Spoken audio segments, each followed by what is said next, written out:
दोस्तों, ये एक कहानी है एक परी की। अगर आपको मेरी कहानी पसंद आई तो मेरे चैनल को लाइक करें, शेयर करें और सब्सक्राइब करें। ये कहानी है एक परी की और एक लड़के की। वो लड़का जो सुबोध के नाम से जाना जाता था। सुबोध एक सीधा साधा सा लड़का था जो रांझा गांव का रहने वाला था। वो बांसुरी बहुत अच्छा बजा लेता। उसकी बांसुरी की आवाज शहद से भी ज्यादा मीठी और कोयल से ज्यादा सुरीली थी। जो भी उसे सुनता बस सुनता ही रह जाता। जब भी सुबोध परेशान होता वो बांसुरी बजाता। एक रात किसी बात को लेकर सुबोध बहुत परेशान था। वो अपने घर के बाहर आया और एक पेड़ के नीचे बैठकर बांसुरी बजाने लगा। ठीक उसी समय एक परी आसमान से उड़ रही थी। परी ने सुबोध की बांसुरी की आवाज सुनी और परी को बांसुरी की आवाज इस कदर पसंद आई कि परी जमीन पर आ गई और बांसुरी सुनने लगी। फिर अचानक सुबोध की नजर परी पर पड़ गई। परी ने सुबोध से कहा, बांसुरी बजाना शुरू करो, मैं नाचना चाहती हूँ। और अगर तूने मेरा नाचने के बीच बांसुरी बजाना बंद किया तो तू अपनी जान से हाथ धो बैठेगा। फिर सुबोध बांसुरी बजाना शुरू किया।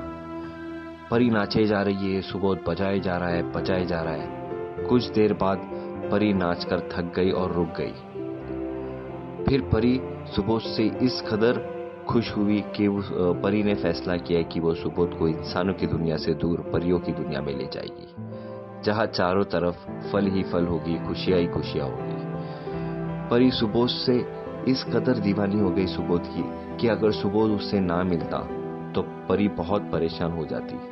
लगभग रोज परी सुबोध से मिलती और रोज सुबोध और परी के बीच संभोग होता, यानी रोज दोनों के बीच जिस्मानी रिश्ता होता।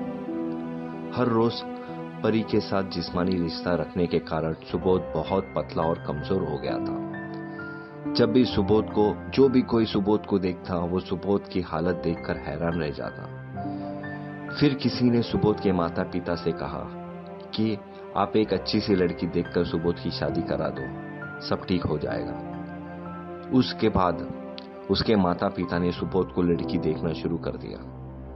जब भी कोई लड़की सुबोध को देखने आती, परी सुबोध के मुंह से खून की उल्टी निकलवा देती। इस कारण किसी लड़की या उसके माँ बाप शादी के लिए साफ मना कर देते।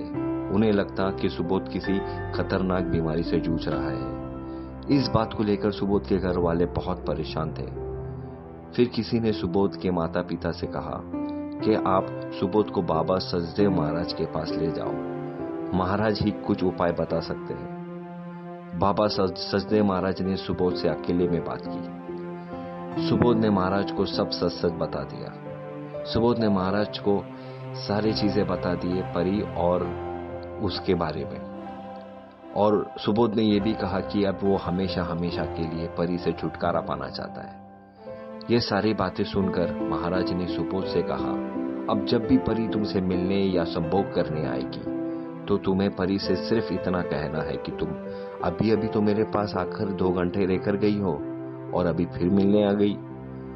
अगले दिन जब परी सुबोध से मिलने के लिए आई तो सुबोध ने ठीक उसी तरह से किया जिस तरह महाराज ने उसे कहा था। यह सुनकर परी बहुत परेशान हो गई। परी को लगा कि कोई दूसरी परी इसका रूप लेकर सुबोध से मिलने आई थी। परी ने अगले दिन सुबोध को एक लॉकेट दिया और ये कहा कि ये लॉकेट अपने गले में डाल के रख दो और कोई परी तुम्हारे पास नहीं आ सकती और सिर्फ मेरे आने पर आप ये लॉकेट उतार देना। अब लॉकेट के वजह से परी सुबोध के पास नहीं आ सकती। इसी तरह महाराज ने परी के